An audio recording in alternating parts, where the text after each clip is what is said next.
Meu nome é Helena, tenho 68 anos e 3 dias atrás, minha filha Juliana e meu genro Ricardo me deixaram no aeroporto de Guarulhos com apenas $10 no bolso, como se eu fosse lixo descartável. O que eles não sabiam quando me abandonaram naquele saguão gelado, rindo enquanto se afastavam, é que esta senhora de cabelos grisalhos estava 3 passos à frente deles há meses. Quando voltarem para casa, vão descobrir que acabei de executar o golpe final em um plano meticulosamente arquitetado durante 2 anos, e agora o telefone não para de tocar. Já são 32 chamadas perdidas desde ontem. Mas antes de continuar, confira se você já está inscrito no canal e escreva nos comentários. De onde você está assistindo este vídeo? Adoramos saber até onde nossas histórias estão chegando. Tudo começou quando Pedro, meu marido há 45 anos, faleceu de câncer. Juliana me convidou para morar com ela e Ricardo em São Paulo. Só até você se reorganizar, mãe, disse minha única filha com o que parecia genuína preocupação. Na época, meu coração dilacerado pela perda aceitou o convite sem questionar. Vendi minha pequena casa em Belo Horizonte e me mudei para o apartamento deles. Naquela época, não percebi os olhares que trocavam quando achavam que eu não estava olhando. Os suspiros impacientes quando eu levava mais tempo para subir as escadas. As conversas sussurradas na cozinha tarde da noite. O dinheiro da venda da minha casa, 320 mil reais, foi depositado em uma conta conjunta que Juliana sugeriu abrirmos. É mais seguro, mãe. Assim eu posso te ajudar a administrar enquanto você se adapta. Que erro terrível eu cometi ao confiar nela. Os primeiros sinais começaram sutis. Pequenos desaparecimentos do dinheiro. Uma transferência aqui, outra ali. Quando questionava, Juliana sempre tinha uma explicação pronta. Ah, mãe, aquilo foi para o condomínio extra, ou tivemos que fazer um conserto no carro. Em 3 meses, 50 mil reais haviam sumido. Em 6 meses, eram 120 mil reais. Enquanto isso, eu dormia no quartinho dos fundos, comia as sobras do jantar deles e ouvia Ricardo reclamando quando eu usava o ar-condicionado.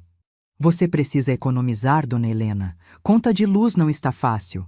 Economizar.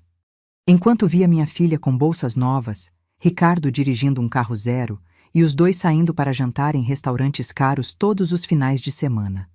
Tudo com o meu dinheiro. A humilhação diária foi se intensificando. Começaram a controlar meus horários, meus passeios, até minhas ligações para as poucas amigas que ainda tentavam manter contato. A mamãe está cansada hoje, Juliana dizia ao telefone sem sequer perguntar se eu queria falar. Ela liga depois. Eu nunca ligava. Não me permitiam.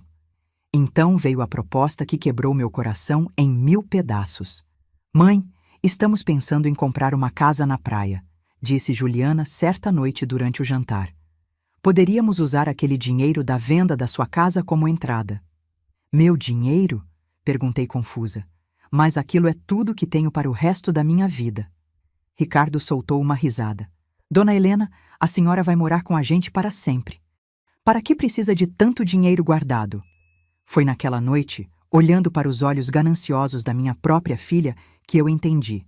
Eu não era mais mãe, avó ou sogra. Eu era um obstáculo entre eles e meu dinheiro. E obstáculos são removidos. Comecei a notar outros sinais alarmantes. Documentos do banco aparecendo para eu assinar, sempre com pressa, sempre com explicações vagas. É só uma atualização cadastral, mãe. Assinando aqui você não precisa ir pessoalmente ao banco. Uma vez, peguei Ricardo fotografando minha assinatura quando achava que eu estava dormindo. No dia seguinte, fingi um tropeço e consegui dar uma olhada em seu computador. Lá estavam.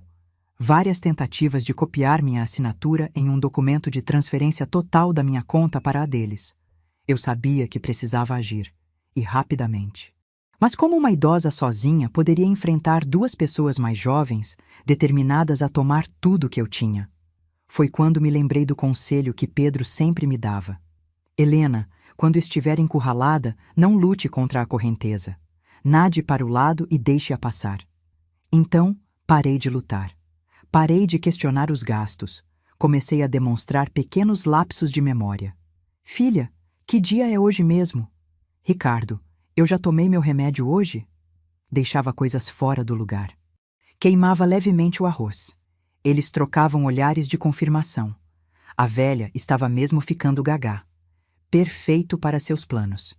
Enquanto isso, em minhas raras saídas ao médico, sempre acompanhada por um deles, eu colocava meu plano em ação. Primeiro, abri secretamente uma conta em outro banco, usando o endereço da minha antiga vizinha de Belo Horizonte. Depois, entrei em contato com um advogado especializado em direitos dos idosos. Mostrei a ele extratos, gravações de conversas feitas escondidas, fotos dos documentos que tentaram me fazer assinar. Isso é crime, dona Helena, disse Dr. Maurício, ajeitando os óculos enquanto examinava as provas. Abuso financeiro contra idosos. Podemos pedir prisão preventiva. Mas eu não queria minha filha na cadeia. Por mais cruel que ela tivesse se tornado, ainda era minha filha. Eu só queria meu dinheiro de volta. E minha liberdade. A última parte do plano foi a mais difícil. Precisei transferir secretamente pequenas quantias para minha nova conta, pouco a pouco, para não levantar suspeitas. Precisei falsificar minha própria desorganização mental para que eles baixassem a guarda. E precisei esperar pelo momento perfeito. Ele chegou semana passada, quando Ricardo mencionou uma viagem a Miami. Preciso fechar um negócio importante lá, disse ele, enquanto Juliana sorria entusiasmada. Vamos levar você junto, mãe. Para conhecer a Flórida. Eu sorri com a ingenuidade deles. Mal sabiam que estavam me entregando em uma bandeja de prata o que eu mais precisava. Acesso a um ambiente internacional onde poderia executar a última fase do meu plano. O dia da viagem chegou. Ricardo carregava as malas com eficiência, enquanto Juliana verificava os passaportes. Eu fingia estar confusa, perguntando repetidamente sobre o destino, como uma senhora idosa genuinamente desorientada. Estamos indo para Miami, mãe. Já te falamos 10 vezes, Juliana respondeu impaciente enquanto fechava a porta do apartamento. Durante todo o trajeto até Guarulhos, observei os dois conversando em voz baixa no banco da frente do carro. Palavras como documentos, transferência final e definitivo chegavam aos meus ouvidos. Eles nem se preocupavam mais em ser discretos. Afinal, a velha estava confusa demais para entender, não é? No aeroporto, o fluxo de pessoas nos separou momentaneamente. Era parte do meu plano. Mãe, fique aqui com as bagagens enquanto vamos verificar o check-in, instruiu Juliana, apontando para os bancos perto da entrada principal. Claro, filha, vou ficar aqui quietinha, respondi, assumindo meu papel de idosa obediente. Assim que se afastaram, tirei rapidamente do bolso um envelope que havia preparado. Dentro dele, uma carta escrita à mão para minha filha, explicando exatamente o que eu sabia e o que havia feito. Coloquei o envelope dentro da bolsa dela, que haviam deixado comigo junto com as malas. 20 minutos depois, retornaram com expressões preocupadas. Ricardo conferiu o relógio várias vezes, enquanto Juliana mordia o lábio inferior, um tique nervoso que tinha desde pequena. Houve um problema com suas passagens, mãe, disse Juliana finalmente. Parece que houve um erro na emissão. Que estranho, respondi, fingindo confusão. Vocês não resolveram tudo online? Sim, mas... Aparentemente seu passaporte está com algum problema. Ricardo interveio, a mentira escorrendo fácil de seus lábios. Vamos ter que deixar você aqui e resolver isso quando voltarmos. Juliana tentou parecer consternada. É só por alguns dias, mãe. Não podemos perder essa oportunidade de negócios. Foi então que Ricardo tirou uma nota de $10 do bolso e colocou em minhas mãos. Isso deve dar para um táxi até em casa. Tem as chaves, não tem? Sim, tenho as chaves, respondi, sentindo o peso daquela nota de $10. Uma ofensa final que eles nem se importavam em disfarçar. Juliana me deu um beijo rápido na testa. Volto em uma semana, mãe. Se cuida. Vi os dois se afastando em direção ao portão de embarque, conversando animadamente. Ricardo chegou a dar uma risadinha, olhando para trás para se certificar de que eu continuava sentada ali, uma idosa abandonada com apenas $10. Esperei até que estivessem completamente fora de vista. Então, lentamente, tirei do bolso meu verdadeiro passaporte, não aquele falsificado que haviam perdido convenientemente. Levantei-me e caminhei para outro terminal, onde uma passagem só de ida para Belo Horizonte me esperava. Enquanto isso, em algum lugar sobre o Atlântico, imaginei o momento exato em que abririam a bolsa e encontrariam meu envelope. Dentro dele, além da carta explicativa, estava um extrato bancário mostrando o saldo zero da conta que deveria conter meus 320 mil. A carta explicava em detalhes como eu havia transferido, durante meses, pequenas quantias para minha nova conta secreta. Como eu havia documentado cada abuso, cada fraude tentada, cada conversa sobre como se livrariam de mim após conseguirem meu dinheiro. Como eu havia entregado cópias de tudo para meu advogado, com instruções para processar ambos caso algo me acontecesse. E, finalmente, como eu havia cancelado suas passagens de volta ao Brasil. Eles estavam presos em Miami, sem dinheiro, pois seus cartões de crédito, alimentados pelo meu dinheiro, haviam sido cancelados. Com um apartamento que agora estava fechado, pois eu havia trocado todas as fechaduras antes de sairmos. Enquanto embarcava no voo para Belo Horizonte, senti uma mistura de tristeza e alívio. Triste por ter uma filha capaz de tal crueldade, mas aliviada por ter recuperado não apenas meu dinheiro, mas minha dignidade. Em Belo Horizonte, minha antiga vizinha e amiga Dona Cecília me esperava. Seu abraço sincero foi o primeiro gesto genuíno de carinho que recebi em anos. "E agora, Helena?" Ela perguntou enquanto me ajudava com a pequena mala. "Agora vou reconstruir minha vida", respondi. Longe deles. Foi na casa de Dona Cecília que comecei a receber as ligações. Primeiro uma, depois duas, então 10, 20. O telefone não parava. Juliana e Ricardo, desesperados em Miami, tentando entender como uma velha confusa havia conseguido virar o jogo contra eles. No 32º toque, finalmente atendi. "Como você pôde?" gritou Juliana do outro lado da linha. Sua voz tremia entre raiva e pânico. "Estamos presos aqui, sem dinheiro, sem..." "Como eu pude?" Interrompi calmamente. "A pergunta é, como vocês puderam?" "Sou sua mãe, Juliana." O silêncio do outro lado foi momentâneo, logo substituído pela voz de Ricardo. "Dona Helena, vamos resolver isso. Foi tudo um mal-entendido. Nós só queríamos..." "Roubar uma idosa?" Completei. "Abandonar sua mãe e sogra no aeroporto com $10 depois de roubar suas economias de uma vida inteira?" O telefone permaneceu silencioso por alguns segundos, antes de Juliana retomar a palavra.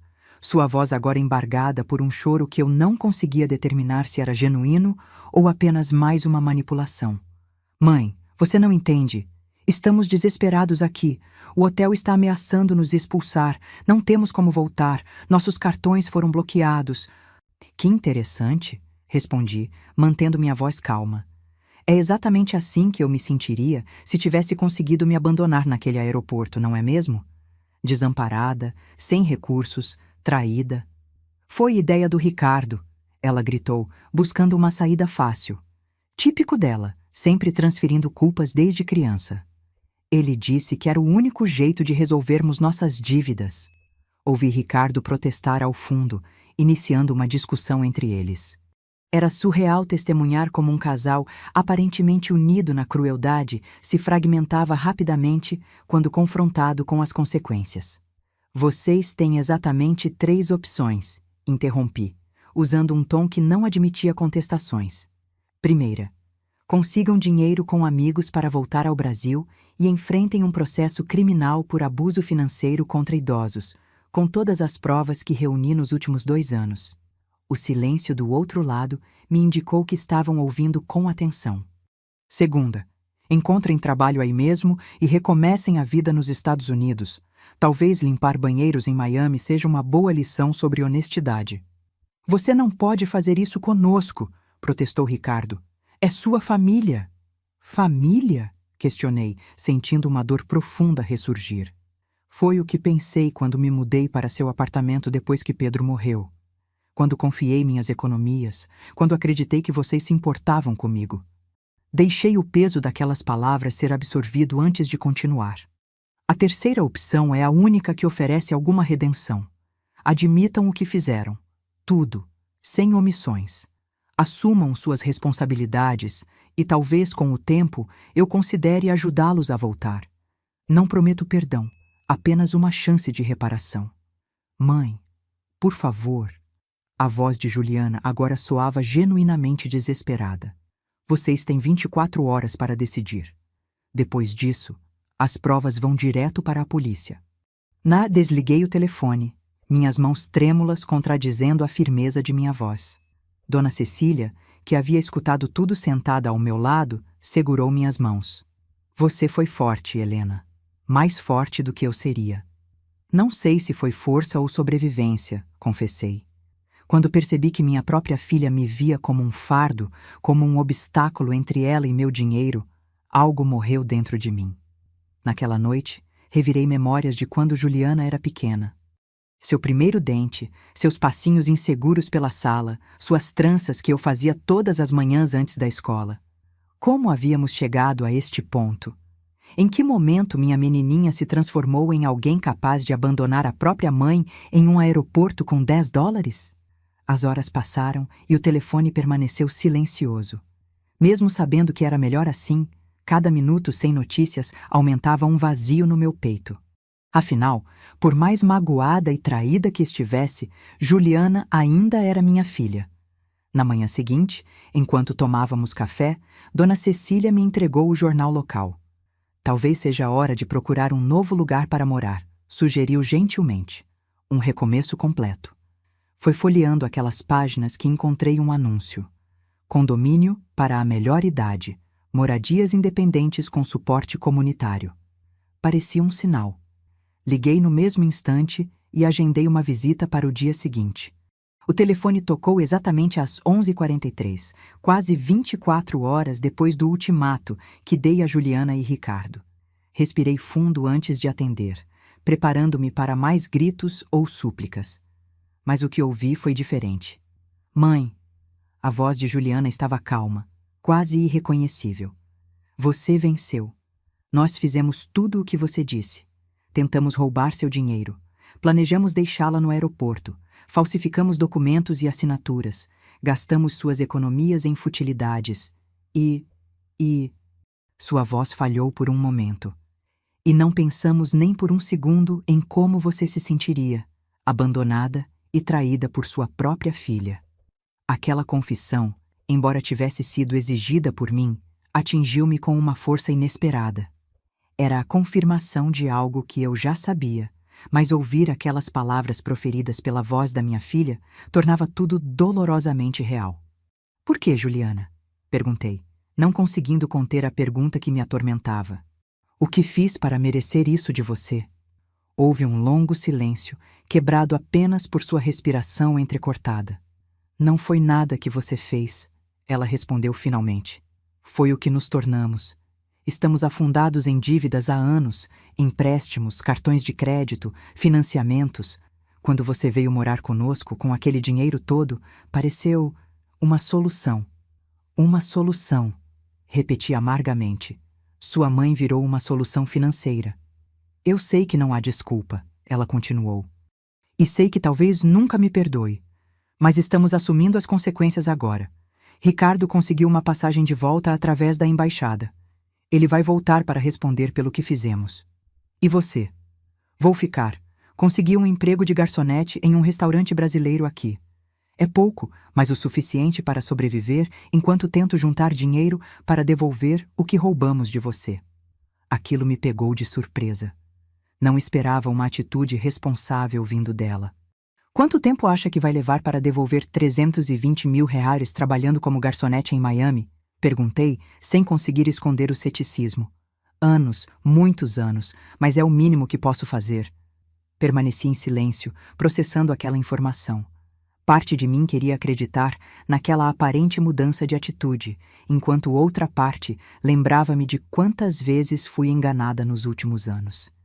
Mãe, não estou pedindo seu perdão agora, ela continuou. Só queria que soubesse que entendo o que fizemos e que, independente de suas decisões daqui para frente, vou tentar consertar meus erros. Quando desliguei, não tinha certeza do que sentir. Alívio, tristeza, esperança. Tudo se misturava em um turbilhão confuso de emoções. E então? Perguntou Dona Cecília, que havia saído da sala para me dar privacidade durante a ligação. Acho que finalmente entenderam, respondi, enxugando uma lágrima teimosa que insistia em cair. Mas só o tempo dirá se é verdade ou apenas mais uma manipulação. Naquela tarde, fui visitar o condomínio para idosos. Era um lugar agradável, com pequenas casas independentes, áreas comuns arborizadas e uma comunidade ativa de pessoas da minha idade. Senti-me imediatamente acolhida. "A senhora está sozinha?" perguntou a corretora enquanto me mostrava uma casinha de 2 quartos. "Agora estou", respondi, sentindo um peso estranho naquelas palavras. Mas talvez seja melhor assim. Mudei-me para o condomínio Novo Amanhecer 2 semanas depois. Minha pequena casa de 2 quartos era aconchegante e clara, com uma varanda que dava para um jardim bem cuidado. Pela primeira vez em anos, tinha um espaço que era genuinamente meu.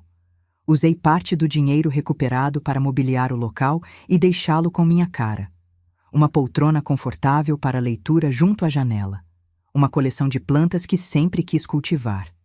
Porta-retratos com fotos antigas, algumas incluindo Juliana criança, porque apesar de tudo, não conseguia apagar completamente as memórias felizes. Meus dias foram ganhando uma nova rotina, caminhadas matinais com um grupo de vizinhos, aulas de aquarela às terças, tardes de cartas com Dona Cecília, que vinha me visitar regularmente.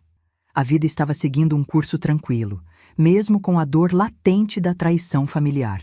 Ricardo voltou ao Brasil, conforme prometido.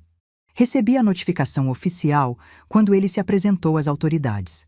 Meu advogado, Dr. Maurício, me ligou imediatamente. "Dona Helena, Ricardo confessou tudo", informou, sem esconder a surpresa. Abuso financeiro, falsificação, conspiração para abandono de idoso. Ele está enfrentando as acusações sem contestação. "E agora?", perguntei, dividida entre o alívio pela justiça e a tristeza pela situação como um todo. Ele fez um acordo com o Ministério Público. Vai cumprir serviços comunitários, usar tornozeleira eletrônica e devolver integralmente os valores desviados com juros e correção. Mesmo sabendo que já recuperei meu dinheiro? Sim. O valor será doado a uma instituição de amparo a idosos, conforme determinação judicial. Foi ele mesmo quem sugeriu isso. Aquilo me surpreendeu. Parecia haver um genuíno arrependimento que eu não esperava ver. As semanas foram passando, e com elas comecei a receber e-mails de Juliana. No início, eram apenas breves atualizações sobre sua vida em Miami. Como estava se adaptando ao trabalho de garçonete. O pequeno quarto que alugava nos fundos de uma casa de família brasileira. As aulas de inglês que frequentava nas poucas horas livres. Não respondia aos primeiros e-mails. A ferida ainda estava muito aberta, e cada palavra dela me fazia reviver o momento em que me deixaram no aeroporto com apenas $10. Mas então, no 3º mês, algo mudou. Juliana começou a enviar reflexões mais profundas. Memórias de sua infância. Momentos que havíamos compartilhado. Reconhecimentos dolorosos de como havia se tornado uma pessoa que sua própria mãe não podia reconhecer. "Hoje atendi uma senhora que me lembrou você", escreveu em um desses e-mails. Ela veio sozinha ao restaurante, pediu um prato simples e comeu sem pressa, observando as pessoas ao redor.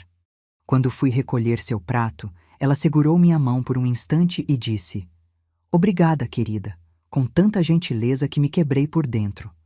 Chorei no banheiro por 20 minutos, lembrando de quantas vezes você me agradeceu por pequenos gestos que eu recebia com impaciência ou desprezo. Como me arrependo de cada momento desperdiçado, cada oportunidade de simplesmente ser sua filha que joguei fora." Foi o primeiro e-mail que respondi. Apenas uma frase. Também sinto falta daquela Juliana. No condomínio Novo Amanhecer, minha vida ganhava novas cores. Literalmente, pois as aulas de aquarela revelaram um talento que eu não sabia possuir. Comecei a pintar cenas do cotidiano. O casal de idosos que caminhava de mãos dadas todas as manhãs, o beija-flor que visitava minhas flores, o pôr do sol visto da minha varanda. "Você deveria expor seus trabalhos", sugeriu seu Antônio, um viúvo gentil que organizava os eventos culturais do condomínio. Estamos planejando uma feira de talentos para o mês que vem. Não sei se tenho coragem, confessei. Nunca mostrei minhas pinturas para ninguém além dos colegas de classe. Às vezes precisamos nos empurrar para além do conforto. Ele respondeu com um sorriso encorajador, especialmente depois que a vida já nos empurrou tanto. Aceitei o desafio. Durante um mês, pintei com mais dedicação, selecionando as melhores obras para a exposição. Era estranho como esse novo propósito preenchia meus dias com uma satisfação que há muito não sentia. Enquanto isso, a correspondência com Juliana continuava. Ela havia sido promovida a assistente de gerência no restaurante.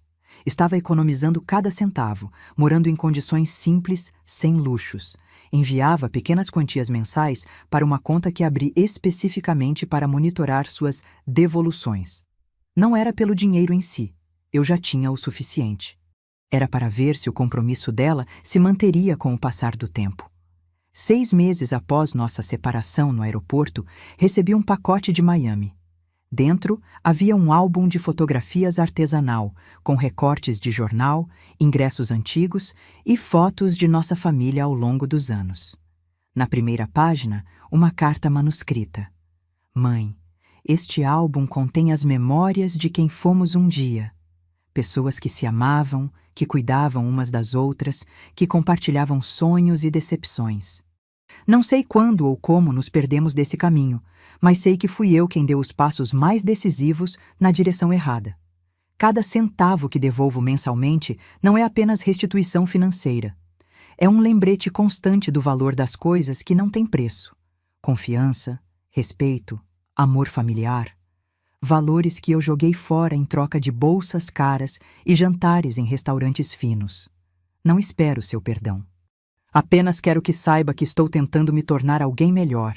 Alguém que um dia talvez mereça ser chamada de filha novamente, com amor, mesmo que não mereça retribuição. Juliana. Guardei o álbum na estante, sem conseguir folheá-lo por completo. Era doloroso demais ver aquelas imagens de tempos mais felizes, sabendo como tudo havia terminado. O dia da exposição de talentos chegou. Minhas aquarelas foram dispostas em painéis na área social do condomínio, junto com trabalhos de outros moradores, esculturas em madeira, bordados, poemas emoldurados. Para minha surpresa, várias pessoas pararam para admirar minhas pinturas. Algumas até perguntaram se estavam à venda. A senhora tem um olhar único para os detalhes cotidianos, comentou uma visitante enquanto observava minha aquarela do beija-flor. Consegue capturar a beleza nas coisas simples. Aquelas palavras me tocaram profundamente. Talvez esse fosse meu novo propósito: encontrar e revelar beleza onde outros talvez não vissem. Transformar dor em arte, solidão em contemplação. Foi durante a exposição que recebi uma mensagem de texto inesperada. Parabéns pela exposição, mãe. Seu Antônio me enviou fotos das suas aquarelas. Estão lindas. Juliana. Fiquei paralisada, olhando para a tela do celular. Como Juliana conhecia seu Antônio? Como sabia da exposição? Olhei ao redor e encontrei o senhor conversando animadamente com outros visitantes. Caminhei até ele, tentando controlar o turbilhão de emoções. Seu Antônio, como conhece minha filha? Ele pareceu momentaneamente desconcertado, mas logo sorriu. Ela me encontrou pelo Facebook, dona Helena. Procurou por pessoas que viviam no condomínio e me enviou uma mensagem. Disse que queria saber como a senhora estava, mas tinha medo de perguntar diretamente. E você tem enviado informações sobre mim para ela? Apenas coisas positivas, garantiu. Sobre sua adaptação, suas pinturas, os amigos que fez aqui. Ela parece genuinamente preocupada com seu bem-estar. Aquela noite foi de reflexões intensas. Parte de mim sentia-se invadida, como se meu espaço seguro tivesse sido comprometido. Outra parte reconhecia o esforço de Juliana em manter algum tipo de conexão, mesmo à distância. Na manhã seguinte, enviei uma mensagem simples. Obrigada pelo elogio às pinturas. Como vai a vida em Miami? Era um pequeno passo. Não significava perdão, nem esquecimento, mas talvez fosse o início de algo novo. Não a restauração do que havíamos perdido, mas a construção de algo diferente, mas talvez igualmente valioso à sua maneira. Um mês depois daquela troca de mensagens inicial, recebi um e-mail inesperado. Não era de Juliana, mas do restaurante onde ela trabalhava em Miami. Prezada senhora Helena Oliveira, entramos em contato para informar que sua filha, Juliana Oliveira, sofreu um acidente de trabalho ontem. Durante seu turno, ela escorregou na cozinha e quebrou o pulso direito. Está recebendo os cuidados médicos necessários, mas como estrangeira sem seguro adequado, enfrenta dificuldades financeiras e administrativas. Ela nos forneceu seu contato como familiar para notificação, embora tenha hesitado muito em fazê-lo. Acreditamos que seja importante que esteja ciente da situação. Atenciosamente, Carlos Mendonça, gerente, Cantinho Brasileiro Restaurant. Reli aquele e-mail várias vezes, sentindo um aperto no peito que não conseguia ignorar. Por mais magoada que estivesse, a ideia de Juliana sozinha e ferida em um país estrangeiro me perturbava profundamente. Tentei ligar para ela, mas as chamadas iam direto para a caixa postal. Enviei um e-mail ao restaurante pedindo mais informações e o contato do hospital onde ela estava sendo atendida. Naquela mesma tarde, recebi uma mensagem direta de Juliana. Mãe, não se preocupe, foi só um pulso quebrado. Estou bem. Não queria que o restaurante te avisasse, mas é política deles notificar familiares. Sinto muito por qualquer preocupação. A mensagem era curta e prática, mas revelava muito nas entrelinhas. Ela não queria me incomodar. Estava sozinha em um país estrangeiro, ferida, provavelmente com dificuldades financeiras devido aos custos médicos, mas seu instinto era não me perturbar com seus problemas. Respondi imediatamente. Juliana, preciso saber em qual hospital você está e que tipo de assistência está recebendo. Por favor, não esconda informações sobre sua saúde de mim. Sua resposta demorou algumas horas. Jackson Memorial Hospital. Já recebi alta. Estou com o pulso engessado e não poderei trabalhar por pelo menos 6 semanas. O gerente disse que guardará minha vaga, mas sem seguro-desemprego ou auxílio-doença, já que minha situação no país é complicada. Entendi o que ela não estava dizendo explicitamente. Estava ilegal nos Estados Unidos, sem rede de proteção social, impossibilitada de trabalhar e com contas médicas para pagar. Liguei para Dr. Maurício naquela mesma noite. Preciso enviar dinheiro para minha filha nos Estados Unidos, expliquei. Ela sofreu um acidente e está em situação difícil.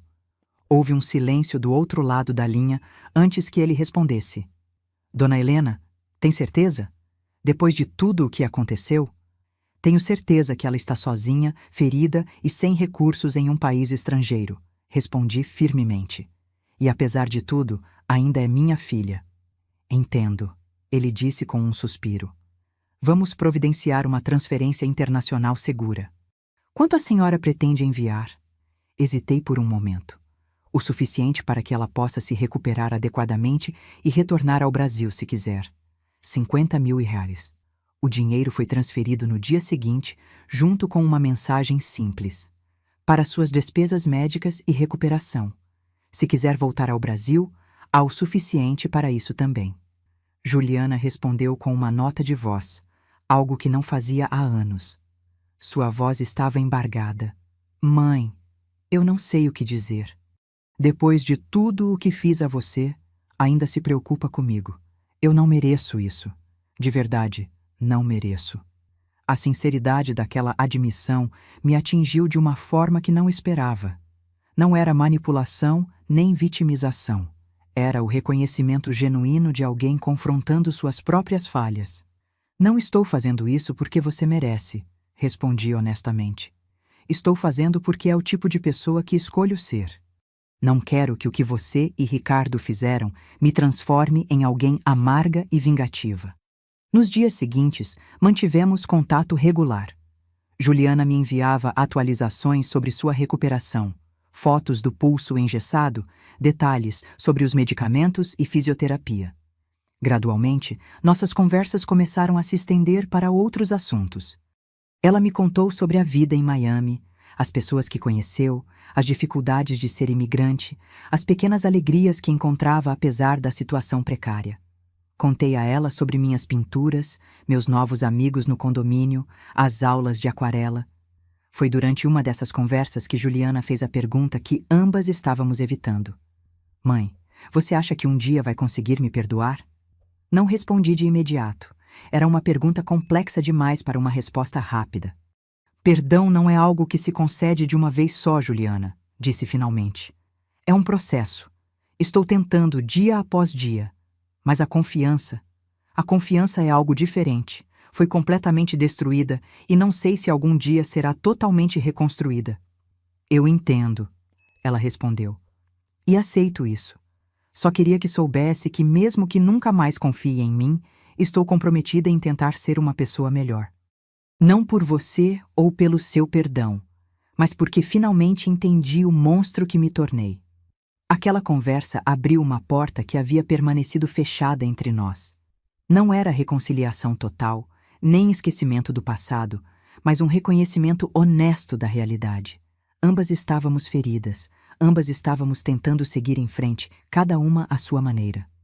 3 meses se passaram. O pulso de Juliana se curou e ela voltou ao trabalho no restaurante. Continuou enviando pequenas quantias mensalmente, insistindo em devolver o dinheiro que havia me roubado, mesmo que isso levasse décadas. Em uma tarde de domingo, enquanto pintava na varanda, recebi uma ligação inesperada. Helena, é Ricardo. Fiquei momentaneamente sem reação. Desde o incidente no aeroporto, não havíamos trocado uma única palavra diretamente. O que você quer, Ricardo? Pedir desculpas pessoalmente. Ele respondeu, a voz soando estranhamente humilde. Estou cumprindo minha pena. Uso tornozeleira eletrônica, faço serviços comunitários em uma instituição para idosos e tem sido uma experiência transformadora.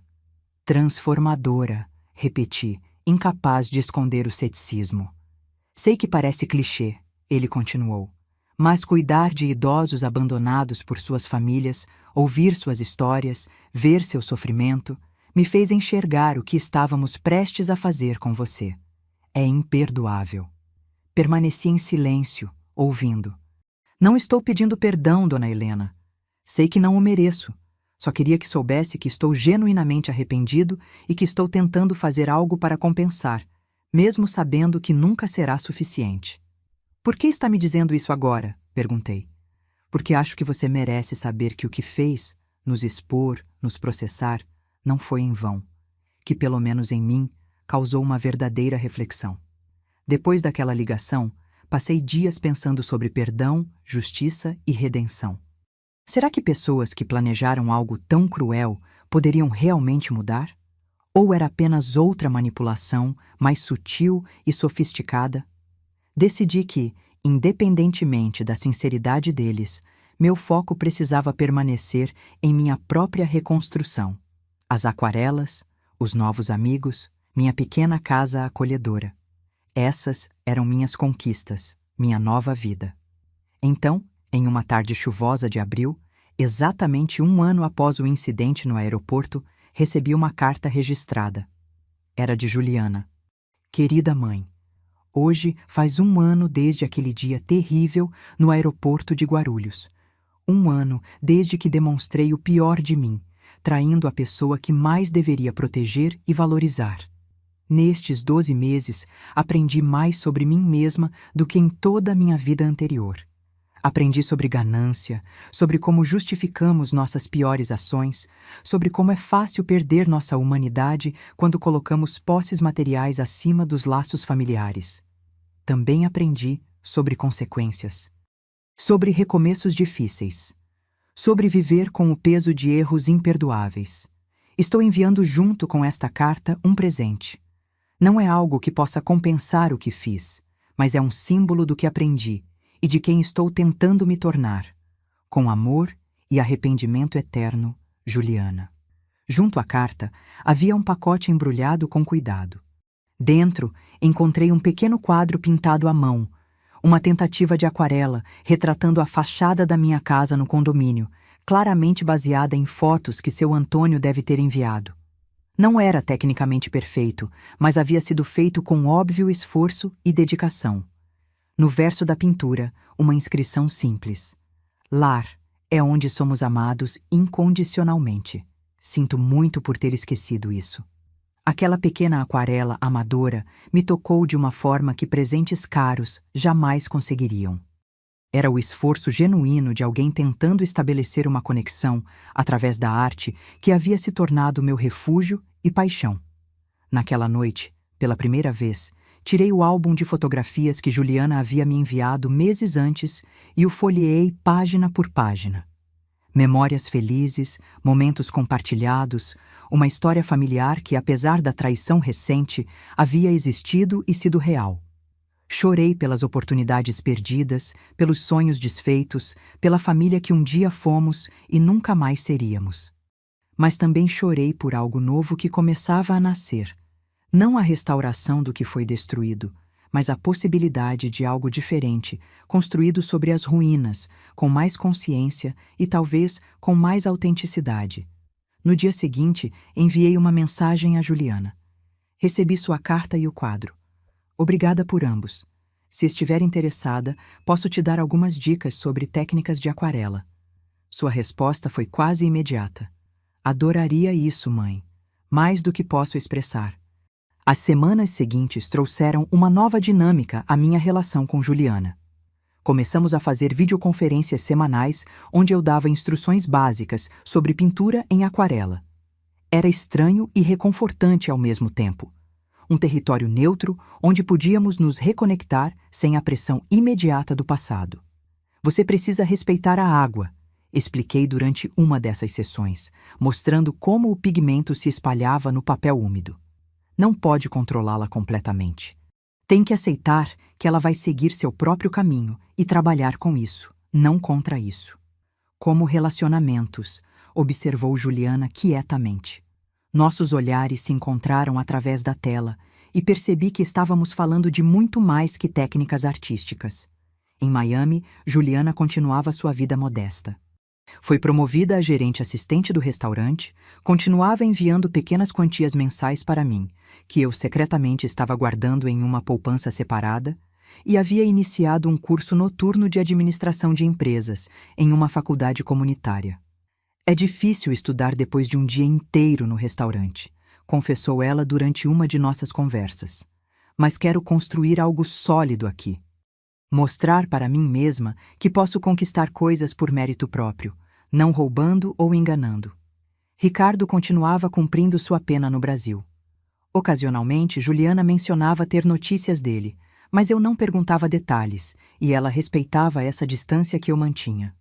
Em uma tarde quente de agosto, recebi uma ligação de Dr. Maurício.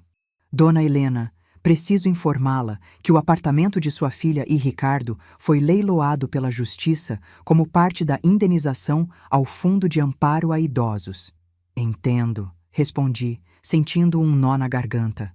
Por mais justificada que fosse aquela medida, havia algo definitivamente triste em ver o lar da minha filha, um lugar onde eu mesma havia morado, ser tomado dessa forma. Há mais uma coisa, continuou ele. O juiz determinou que sua pensão alimentícia seja suspensa, considerando que a senhora já recuperou seus bens e, como indicado em seu depoimento, não deseja mais punições adicionais à sua filha. Aquilo me surpreendeu. Eu não solicitei isso. Não, mas o juiz levou em consideração sua atitude ao enviar dinheiro para ajudá-la após o acidente, bem como suas declarações sobre buscar uma forma de reconciliação. Ele considerou que manter as punições financeiras não serviria ao propósito de justiça neste caso específico. Quando desliguei, fiquei pensando nas reviravoltas da vida. 1 ano atrás, eu havia sido abandonada no aeroporto com $10, traída pelas pessoas que deveriam me amar e proteger. Agora, essas mesmas pessoas enfrentavam as consequências de suas ações, enquanto eu encontrava uma vida nova e inesperadamente satisfatória. Naquela noite, liguei para Juliana e contei sobre a decisão do juiz. É uma notícia boa para você, comentei.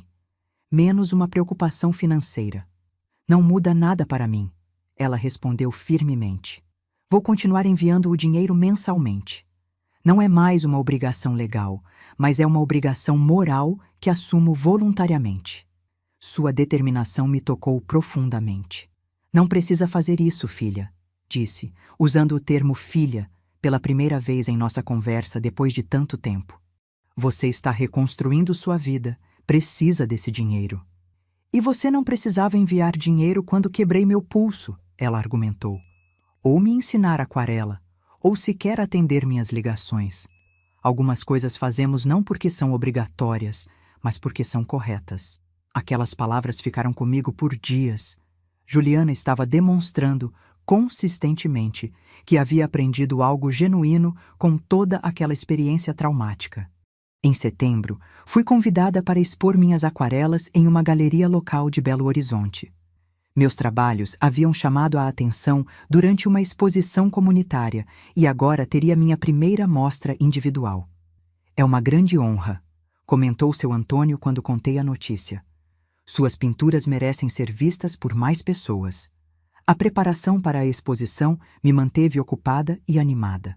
Selecionei 20 obras, trabalhei em algumas novas especialmente para o evento e auxiliei na criação do catálogo e materiais promocionais. Uma semana antes da abertura, recebi uma mensagem de Juliana. Mãe, pedi uma semana de folga no trabalho. Vou estar em Belo Horizonte para sua exposição. Se você preferir que eu não apareça, entenderei completamente. Apenas me avise. Aquela mensagem me pegou completamente desprevenida. Juliana estaria disposta a voar de Miami ao Brasil apenas para ver minha exposição de pinturas? Depois de mais de um ano sem nos vermos pessoalmente? Precisei de algumas horas para processar meus sentimentos. Havia ansiedade, sem dúvida.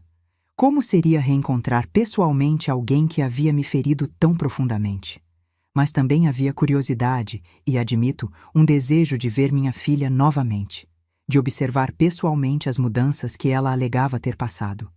Você será bem-vinda na exposição, respondi finalmente. Se quiser, pode ficar em minha casa durante sua estadia. Foi uma oferta que surpreendeu até a mim mesma. Convidar Juliana para minha casa, meu espaço seguro, conquistado depois de tanta dor, era um passo significativo. Tem certeza, mãe? Posso facilmente ficar em um hotel. Tenho certeza, respondi. O quarto de hóspedes está pronto. Os dias seguintes foram de preparação dobrada, para a exposição e para a chegada de Juliana. Havia uma parte de mim que ainda esperava uma decepção, que ela cancelaria a viagem no último minuto, ou que chegaria e de alguma forma revelaria que toda aquela mudança era apenas uma elaborada manipulação. Mas na data marcada, às 14h37, a campainha da minha casa tocou. Abri a porta e lá estava ela, minha filha, visivelmente mais magra, com o cabelo mais curto, olheiras pronunciadas, mas com um sorriso nervoso e olhos que imediatamente se encheram de lágrimas ao me ver. Oi, mãe, ela disse, sua voz quase um sussurro. Ficamos ali paradas por um momento, o peso de tudo o que havia acontecido entre nós pairando no ar. Então, sem planejar, abri meus braços. Juliana hesitou por um instante, como se não acreditasse no gesto, antes de se aproximar lentamente e me abraçar. Senti seu corpo tremer com soluços contidos. Eu sinto muito, ela repetia entre lágrimas.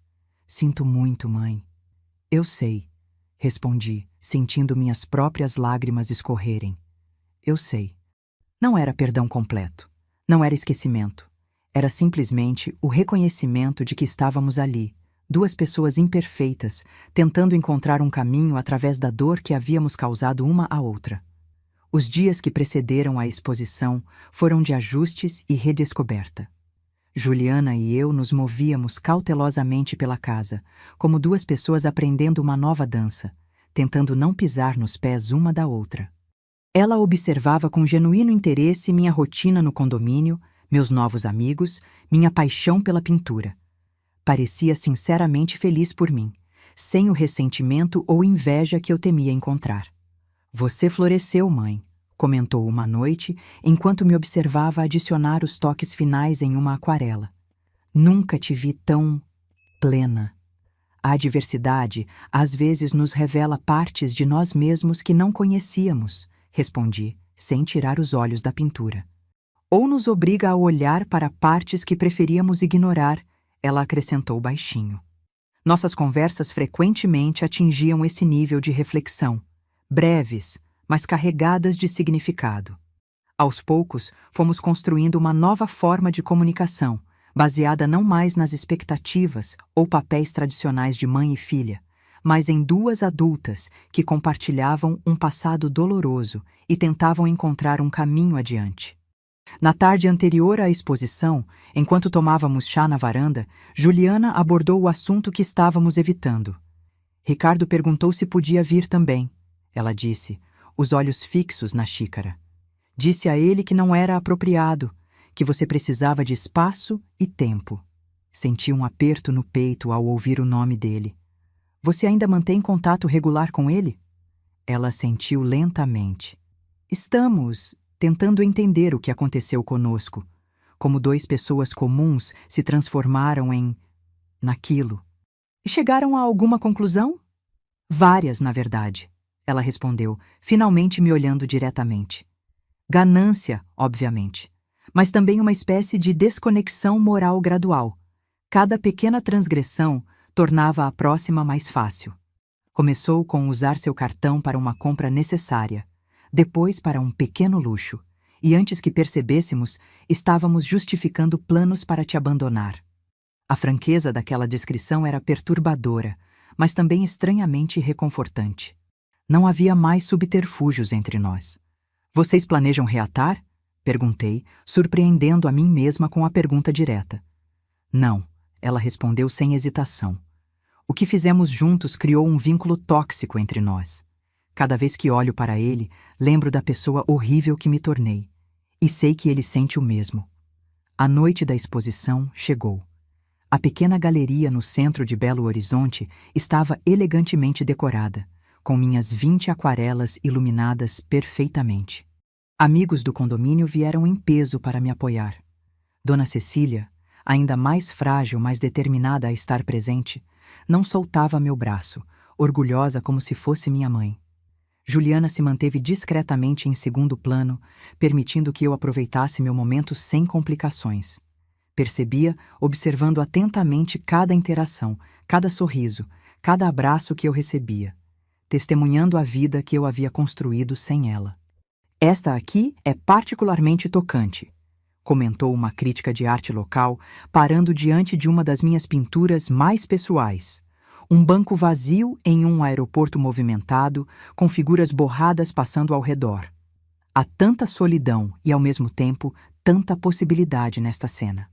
Obrigada, respondi. Foi inspirada em um momento transformador da minha vida. Juliana, que estava próxima o suficiente para ouvir, desviou o olhar, os lábios apertados em uma linha tensa. Ao final da noite, quando a maioria dos convidados já havia partido, ela se aproximou timidamente. Mãe, estou tão orgulhosa de você. Suas pinturas são... Elas contam uma história de dor, mas também de superação. É realmente inspirador.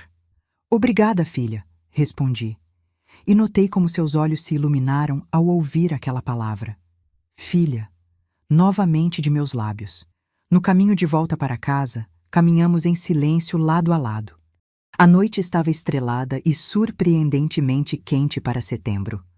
Decidi estender minha estadia por mais alguns dias, ela disse subitamente. Se não for incômodo para você. Não é incômodo, respondi. Na verdade, há um lugar que gostaria de te mostrar amanhã. Na manhã seguinte, levei Juliana ao cemitério onde seu pai estava enterrado. Pedro havia falecido há quase 4 anos, mas esta era a primeira vez que visitávamos seu túmulo juntas desde o funeral. Colocamos flores frescas e ficamos ali em silêncio por alguns minutos. Então, sem planejar, comecei a falar. Seu pai sempre acreditou no melhor das pessoas. Mesmo quando decepcionado, ele dizia que todos merecem uma segunda chance. Juliana engoliu em seco, as lágrimas escorrendo livremente por seu rosto. Ele ficaria devastado com o que aconteceu entre nós, continuei. Mas acho que também ficaria orgulhoso de como estamos tentando encontrar um caminho de volta uma para a outra. Você realmente acredita nisso, mãe? Que podemos encontrar um caminho de volta? Olhei para ela, minha única filha, a menina que embalei em meus braços, a adolescente que orientei através das dificuldades da vida, a adulta que quase destruiu a minha. Havia dor ali, sem dúvida. Traumas que talvez nunca cicatrizassem completamente. Mas também havia possibilidade. Não de volta ao que éramos antes, respondi honestamente. Esse caminho está fechado para sempre. Mas talvez possamos encontrar um novo caminho. Um que seja mais verdadeiro, mais consciente. Juliana assentiu, enxugando as lágrimas. É tudo o que posso pedir. Nos dias que se seguiram, estabelecemos uma rotina tranquila.